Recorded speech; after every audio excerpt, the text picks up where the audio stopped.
Tokyo Revengers Chapter 269 kali ini berjudul Semua Pasti Berlalu. Setelah di chapter sebelumnya kita diperlihatkan pertarungan sengit antara Takemichi melawan Maiki dan fakta mengejutkan mengenai Shinichiro yang ternyata seorang time leaper.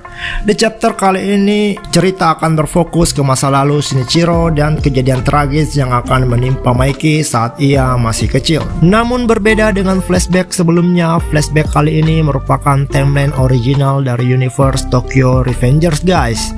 Jadi flashback yang terjadi di chapter sebelumnya adalah timeline yang palsu atau timeline yang telah diubah oleh Shinichiro. Bahkan di awal chapter pertama juga merupakan timeline yang telah diubah.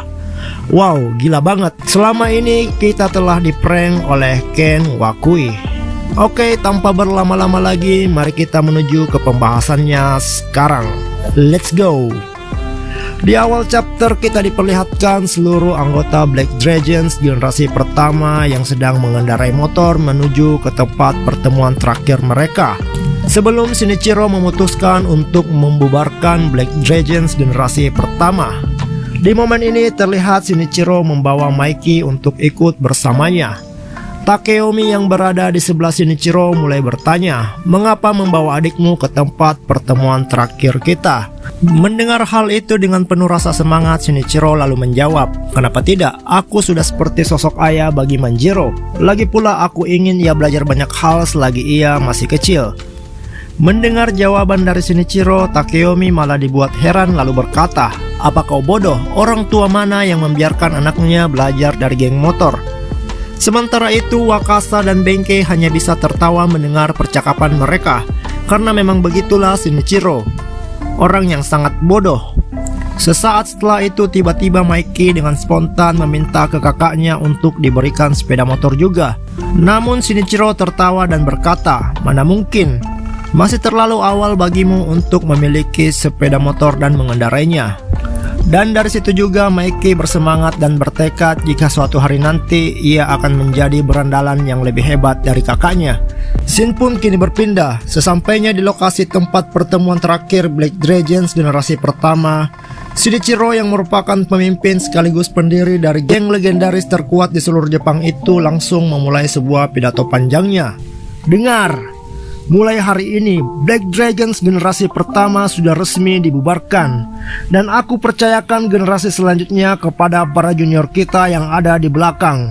Semoga beruntung. Para anggota generasi selanjutnya dengan penuh keyakinan siap menerima amanah yang telah diberikan kepada mereka." Di lain sisi, anggota generasi pertama mulai meneteskan air matanya. Kemudian terlihat Shinichiro mulai menarik nafas dalam-dalam lalu berteriak, "Aku tidak suka dengan situasi suram seperti yang terjadi saat ini. Jadi biar aku katakan satu hal kepada kalian. Aku sangat bangga telah menghabiskan semua masa-masa remajaku bersama kalian. Jadi kuharap kalian semua berbanggalah karena telah berjuang dan bertarung bersama Black Dragon. Tidak peduli seberapa sulit masa yang akan datang, ingatlah selalu momen ini dan hiduplah dengan menegakkan kepala kalian." Mendengar kata-kata mutiara yang dilontarkan oleh Shinichiro, seketika suasana di lokasi pertemuan ini pun menjadi semakin bergemuruh. Dan seluruh anggota Black Dragons meneriakkan nama Black Dragons tanpa henti. Bahkan Takeomi, Wakasa, dan Benkei sampai menangis dengan haru karena tidak sanggup menahan kesedihan yang amat mendalam. Scene pun kini berpindah. Setelah beberapa bulan berlalu, terlihat Shinichiro mengunjungi makam ayahnya. Di sini Shinichiro berkata jika Manjiro adiknya kini telah tumbuh dewasa dan memiliki potensi yang cukup besar dibandingkan dirinya.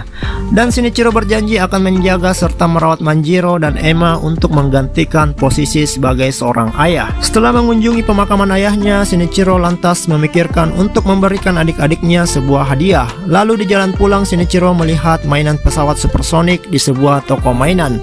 Dan tanpa berpikir panjang, Shinichiro lalu memutuskan untuk membeli mainan pesawat itu untuk Maiki dan boneka beruang untuk Emma. Tentu saja setelah menerima hadiah dari kakaknya, Maiki dan Emma terlihat sangat bahagia dan berterima kasih kepada Shinichiro atas hadiah yang telah diberikan. Sambil tertawa, Shinichiro lalu berkata kepada Maiki untuk merakit pesawat itu sendirian karena ia tak akan membantunya.